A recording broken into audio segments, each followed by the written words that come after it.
Dr. Donald Henderson is a traditionally trained gastroenterologist. He is an associate clinical professor at UCLA Medical Center and chief of staff at Daniel Freeman Hospital in Los Angeles. Although he has a conventional practice, Dr. Henderson understands his patients want more than traditional drug treatment. They're now very interested in exploring alternative therapies and the use of natural food supplements such as colostrum. The wonderful feature in the design of our bodies is that there is always an opportunity to try to improve our health and to assist our body's normal functioning to reestablish health whenever there is a situation of disease. And now we can take colostrum as well as we take vitamins and other supplements, just like we take antibiotics to get well when we're sick. As a physician who practices integrative medicine, Dr. Lester Adler combines what he sees as the best of Western medicine with alternative therapies. Dr. Adler believes conventional Western medicine is very important and can be life-saving. In case of emergencies such as car accidents, heart attacks, or ruptured appendix, traditional medicine and surgery are critical. But if we have chronic problems, very often we need to work with the body and not just take drugs. We need to take nutrients. We need to take effective natural therapies to help the body to create the internal milieu to heal what is going on. And so natural and conventional have been very much separated. Now the lines are blurring, and we have people who are speaking up within the conventional community. We see that people are using natural medicine. We see it's proliferated into the pharmacies, into the health food stores, even into the discount stores. Dr. Marcus Lowe is a naturopathic physician. That means he keeps himself, his family, and his patients well with natural medicine. Wow, you did it! How many? So I'm taught minor surgery, blood draws, diagnostic techniques, the use of X-ray and CAT scans, but specialize in looking, how do I create health by optimizing the person's immune system, by stimulating their vital force, using things in nature that are safer, gentler, and usually help bring about a more permanent cure. B. Patrick stays busy, owning and operating 2 thriving fast food franchises in Los Angeles. B also has multiple sclerosis, an illness characterized by episodes of weakness and loss of energy. B was getting the most advanced available treatment for MS, but she still suffered from fatigue and frequent illness. Dr. Henderson showed B the extensive research done on colostrum and suggested she consider taking it, which she did with very positive results. I keep up with my staff. The average age is about 20. I have not had a cold or a virus, which are real big negatives for people with MS. I have been blessed with an opportunity to tell people how I have managed to overcome, and I do view it as an overcoming of an illness that others have not. Do I suggest to them that have this that they should consider very strongly putting this in their diet? Yes. Do I think that they will be better served by having it? Yes. Do I think that they will be able to exist without it? Yes. It's a personal decision, one that I made for me that works very well for me. There are a number of patients who have had diseases such as multiple sclerosis and other ill-defined diseases such as chronic fatigue who have reported remarkable improvement with the use of bovine colostrum. The bottom line is you want to feel better and be healthy, and whatever helps you do that, that's what you should do. There is scientific data that indicates that infants that are breastfed actually suffer less disease in life. Now, at this point, I know I looked back personally to try to remember or if my mother told me whether or not I was breastfed, and I think I was. But there are many people who I see with chronic illnesses and many diseases that are ill-defined who I really now feel that they were not breastfed and did not receive colostrum as infants. While it is cow-derived, what we see is that the factors that can provide immunity, that can increase growth, are transferable between species. We know that these transfer factors, these antibodies that work in a cow, work extremely well in human. The adult immune system is constantly being bombarded by external forces, medications, toxins, pollutants, cigarette smoke, drugs, etc. And we need to take something into our bodies that helps to support and reestablish the normal function of our immune system. Christine MACGENN lives the good life in Southern California now.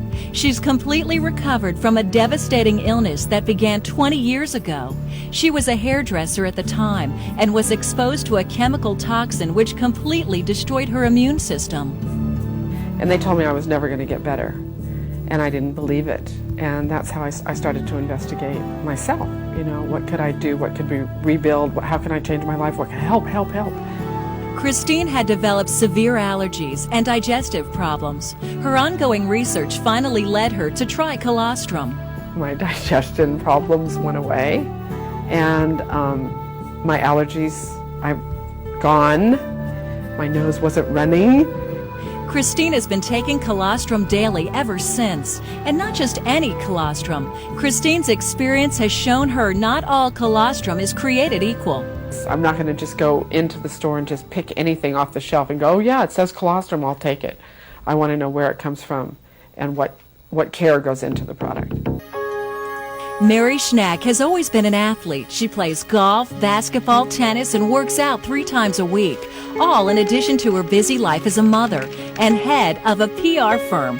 But in 1999, she was forced to drop her fitness routine. The uterine cancer she thought she'd beaten in 1996 had returned. Her doctors began radiation treatments to fight the cancer. I had extreme fatigue, I had extreme loss of energy, and then, you know, everything with radiating the pelvic area that you can imagine, you know, diarrhea, nausea. I'd been on colostrum. Dr. Adler started me on colostrum about 2 years earlier. I was doing a lot of business travel, and I was getting a lot of colds. And so he suggested colostrum as an immune boost for me. And I just swore by it. And if I felt something coming on, I would just like double or triple my intake of colostrum, and it would just keep it at bay. So it was great. But during the treatment time, the radiation oncologist wanted me off the colostrum because it's really controversial whether you should take antioxidants or not during radiation treatment. And he felt like there was enough antioxidant benefit within colostrum that I should not be on it. So I started back on colostrum probably about a week after the radiation was over, and I started a real strong exercise program about 6 weeks later. The growth factors in colostrum have also helped others lose weight. Probably the last year and a half, I've lost probably 10 pounds with no work whatsoever. I've not changed my diet. I've not changed my exercise pattern, anything. Colostrum is one of the few natural supplements that has been shown to increase the IGF-1 growth factors levels in the human body. IGF-1 is the natural growth factor produced by the human body. It's much safer than artificial growth hormones, which some people use to slow the effects of aging. Colostrum plays a role and is probably going to be a very valuable player as we look at anti-aging and longevity. Athletes have used colostrum to help them compete, depending on the natural growth factors to increase their levels of peak performance to new highs. And regular colostrum users routinely comment that they feel better than ever before. My energy level is really very good. My attitude about life is also very positive. I have been taking vitamins for years, and they certainly have their place. But I would say that in terms of my physical stamina, it has been significantly changed. And the one thing that I can say that I've done differently over the course of the last 6 months is taking colostrum daily. I think there is a decreased likelihood of becoming sick when one takes colostrum. And you could tie that to the boosting the immune system, but I think it's more than that. Colostrum has been the subject of ongoing research for many years. Research findings indicate colostrum not only bolsters the immune system and promotes the growth of lean muscle, it can also help clear up allergies, encourage the healing of wounds, decrease stress and depression, and fight bacterial infections. It also appears to help slow the replication of viruses such as hepatitis C and HIV. But the clinical research that was done was on human trials. It's the same type of research that's done for drug qualifications here in the United States and throughout the world. So the quality of research, we feel, is very different than is associated with most supplements and most nutraceuticals. Well, I think one of the most promising and most validated uses for colostrum is in the GI tract. There's no question that it has potent antimicrobial effect. That antimicrobial effect means colostrum can help restore balance to the different forms of bacteria that live in a healthy, functioning intestinal tract. Colostrum also works to repair what's called leaky gut syndrome, which happens when the intestinal lining has been damaged. There's a chance for the cells to be damaged, for the membranes and the glue that holds the cells together to become weakened, the cells to become separated, and as a byproduct, substances that usually do not get into the blood system will come in and create an inflammatory reaction. So there are substances in the colostrum that help seal, help coat, help mature that intestinal tract to be able to recognize what it needs to absorb and help keep out, defend, and neutralize those things that are pathogens or things that can be harmful. A human clinical study on colostrum from 1999 suggests colostrum's healing power in the intestinal lining is applicable to external skin surfaces as well. So colostrum can be used in a broad sense much more than it is being used today. Herbal treatments such as echinacea and ginkgo biloba are not natural foods. Today, food supplements and herbal preparations are not regulated by the FDA, which makes individual research and awareness all the more important. One concern doctors have about herbal treatments is that patients may not admit to taking them, and they may conflict with drugs the doctors prescribe. Colostrum, however, is a natural food and can be used safely in the body to fight off chronic disease and support ongoing good health. When we can augment the body, when we can feed the body with nutrients, we're giving the body what it needs to take care of itself. There are all upside swings to it. There are no negatives. It does not counteract with any medication that I was taking for my multiple sclerosis, which was very, very important to me, that I didn't want the medication that I am taking for it to have any side effects to it at all. It has none.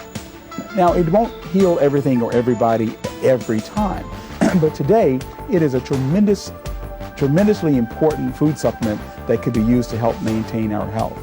Medicine is a science. Doctors like to see data.